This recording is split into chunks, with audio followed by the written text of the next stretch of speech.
What's up everybody, Dante. How would you like to make a lot of money in the trading post in Guild Wars 2? I'm going to share some tips with you that I used over beta weekend 2 to make about 10 gold in a couple of days.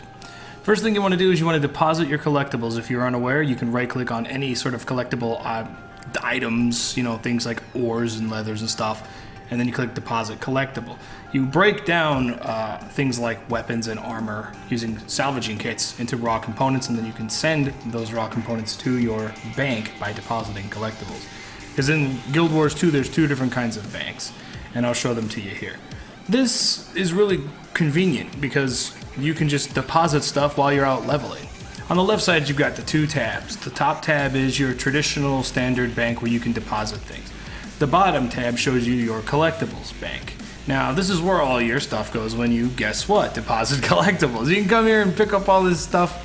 What I like to do is go in and take out things that are a lot of stacks of, if I got 10 plus of something, blah blah blah, I'll just take it out.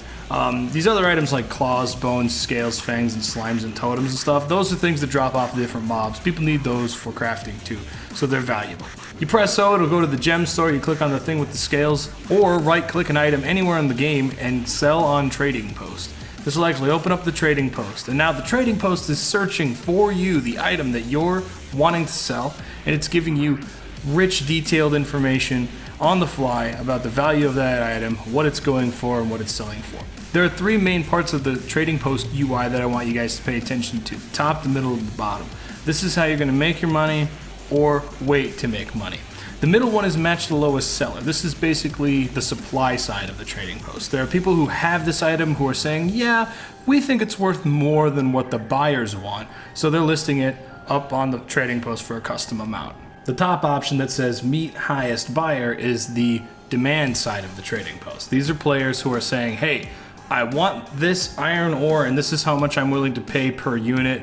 Will you be willing to sell it to me? The trading post holds their money, and if you do decide to sell it directly to them, you'll get the money immediately. The bottom option is for undercutting if you feel, which wouldn't make much sense because you wouldn't make as much money, or for if there's an instance in the trading post where both options as far as the supply and demand side suck and you won't be able to make any profit, you can actually put up a custom offer that makes sense. I'll show you an example of what that looks like later on in the video. Also, here is me being an idiot. Do not make this mistake. Here I am, I'm going to sell these strings. There's no demand for it, there's a lot of supply for it, so I'm going to put them up and just match what people are offering to sell them for. I'm hitting OK a bunch of times here, and it is listing them. Hit sell maximum. That'll actually put the quantity number up to the maximum that you have in your bags, and then you can list them all up all at once. Also keep in mind that selling to the highest buyer gets you the money immediately into your pickup profit on the trading post. Here's a neat thing that the game does. That 48 copper value amount, that's the game telling you that 16 softwood logs, for example, are worth 48 copper to the vendor. That is a minimum that you should be at least making profit on the trading post. Now naturally, when the game goes live, you're going to see a lot of people say, hey, I want more than 48, I'll give you double that, because I know that, it takes time to go out and farm that stuff. And magically watch, as I lose money, because I sell to the highest buyer for 30 whatever the hell copper. I'm an idiot. Look, it took me some time to figure this out. Don't be stupid like me. Watch this video and share it with your friends so that they don't waste their money and lose out money on this thing. Again, bloods, fangs, scales, totems, these things are rare.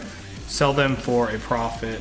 Here's what you do when you want to get the money out. You look at your pickup box, it'll tell you how much trade profit you've made. This is money that you've made by selling to the highest buyer or stuff that's sold that's been up on the trading post. You got the char iron? No. You wouldn't believe the morons I have to deal with day in and day out. More stone carvings? No. The game is rich with little environments that make it feel alive.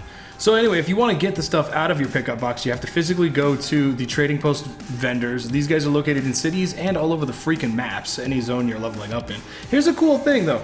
The trading post by default, anywhere, even if you're in the city or if you just hit O to check this out, it'll tell you top value, top supplied items, top demanded, top traded. Just in case you might have your hands on some of these things, sell them, they're worth money. I mean, this is helpful information that the game is already giving you by default. Click on pick up when you're at the vendor, you can get your trade profit. That's how much money I made in one day, being smart about the trading post as often as I could. and goes right into your bank. 1 gold, 76.57 copper. Here's an example of not making any money. These 59 softwood logs are worth 1 silver, 77 copper. The highest buyer wants to offer 1 copper per for a profit of 59 copper. That's bullcrap. The lowest seller, on the other hand, is also an idiot who only wants 1 silver, 18 copper at a unit price of 2 copper per. So that's where you'd use the custom offer button, and you just go up and put your own offer up there because you can actually make you can make some money being smart. Just don't get swindled by stupid people. Ugh! It's terrible. In any case, guys, thanks for watching my trading post tips video. I hope this enlightened you and opened your eyes to the possibility and ease of access to the trading post and how to make a little bit of extra money without it really screwing up your leveling and maximizing your profit. If you learned something, click like and share it on Facebook with your friends so that everybody knows exactly what to do. This isn't the best guide on how to do this, and if I learn more stuff, I'll definitely share it with you. Don't forget about junk and stuff, and get crit!